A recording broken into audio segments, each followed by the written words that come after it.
Ogerta Manastirliu është njeriu që i duhet sot Tiranës. Emri i Ogerta Manastirliu erdhi si emergjencë kur u prezantua papritur shtatorin e kaluar nga kryeministri Edi Rama për zgjedhjet e parakohshme në Tiranë, që u sukryen, por tani kandidati socialist për kryebashkiak në 2027 duhet të vijë vetëm pas një procesi sipas statutit. Partia Socialiste duhet bëjë një proces, siç për çdo bashki tjetër të Shqipërisë.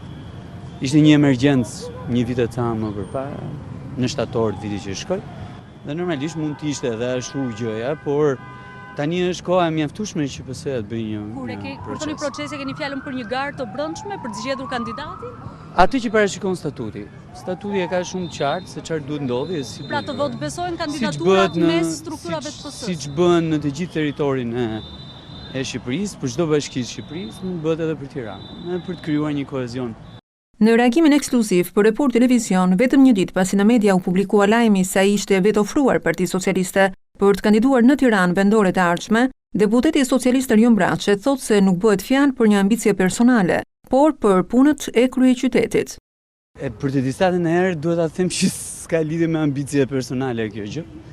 Por me ambicien për drejtuar më mirë bashkinë e Tiranës. Duhet të them edhe një herë që gjërat që thuhen në shtëpi mbeten në shtëpi. Rezultati në çdo kohë, edhe në çdo territor, jo thjesht në një si numër 5, vlen vetëm për punën edhe për punët. Mendoni që do ta përqafojnë socialistët kandidaturën? Nuk vlen as për karrierën e Erjonit, as për karrierën e dikujt tjetër. Jo, vlen për punën. Vëlla e njerëzve gjithmonë duhet të kenë kundërpart punën. Braçe zgjodhi një takim me socialistët në njësi numër 5 në Tiranë për ta bërë të ditur ambicien e tij për Bashkinë e Tiranës. Pas mbledhjes së asamblesë të shtunën vonë mbrëmje, Braçe shpërndau një status në rrjetet sociale ku ai nuk e përmendte ofrimin e kandidaturës së tij për Bashkinë e Kryeqytetit, por që fokusohej tek diskutimet për të zgjidhur shqetësimet e qytetarëve tek puna dhe angazhimi për të ardhmen, si edhe forcimi i partisë, duke u hapur e përfshirë sa më shumë të majt. Si kandidat në qarkun e Tiranës në zgjedhjet e përgjithshme të 2025-s, Braçe u renditi dyti mes më të votuarve në të gjithë vendin me rreth 24.000 vota.